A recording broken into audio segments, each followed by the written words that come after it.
Olá, pessoal! A história de hoje nos contará a respeito de um personagem fantástico chamado Alexandre o Grande, o rei da Macedônia, que também é conhecido na bibliografia como Alexandre Magno ou Alexandre o Grande. Eu sou a professora Andréa de História e vou contar para vocês um pouco sobre os últimos tempos da vida desse homem. Dizem que aos 32 anos de idade, Alexandre fez uma viagem quando ele já era imperador sobre um vasto território que se estendia do sudeste da Europa até a Índia atual.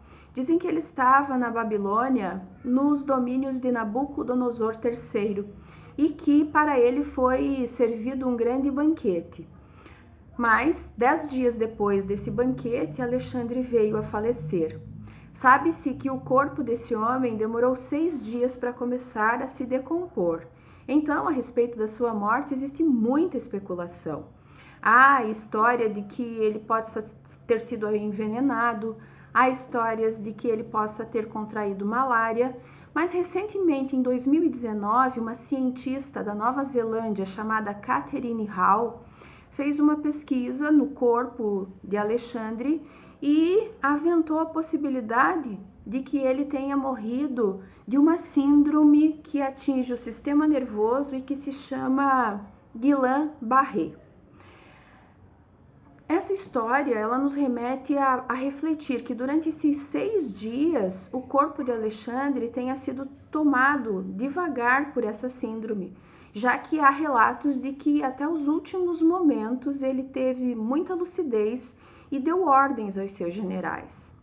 E então, durante esse tempo, existe um registro que não é um registro histórico e que tem sido de muita especulação durante os últimos tempos, principalmente utilizado pela linha de autoajuda, que diz que Alexandre, na beira da morte, fez 3 pedidos. Chamou os seus generais, chamou o seu escriba e fez a eles 3 pedidos. O primeiro deles era que o corpo de Alexandre fosse carregado pelos médicos até o seu destino final. O segundo pedido era que todo o seu tesouro em ouro, prata e pedras preciosas servisse de tapete, por onde seu corpo fosse carregado até seu túmulo. E o terceiro pedido era de que suas mãos estivessem à vista de todos e fossem assim, vazias, para serem percebidas. Então Alexandre foi questionado por um dos generais que perguntou o motivo desses pedidos, ao que ele respondeu: gostaria que os médicos levassem meu corpo para que todos percebessem que diante da morte a medicina não terá solução. Quero que os meus tesouros sejam colocados como tapete para que todos percebam que aquilo que conquistamos neste mundo ficará. E também quero que minhas mãos estejam à vista de todos e vazias, para que todos percebam que aqui chegamos de mãos vazias e que daqui partimos do mesmo modo. Desde que eu ouvi essa história pela primeira vez, eu me questiono. O primeiro impacto parece que esse homem deixou uma lição de que não adianta as pessoas correrem atrás de coisas materiais, que elas precisam se concentrar mais nas coisas espirituais, intelectuais, enfim. Mas hoje, pela primeira vez, avento a possibilidade de que não.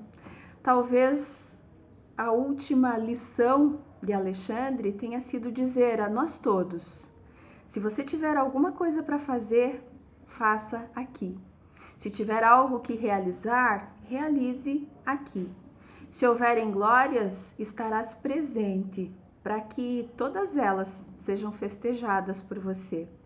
Enfim, podemos das duas maneiras refletir, mas eu prefiro a segunda.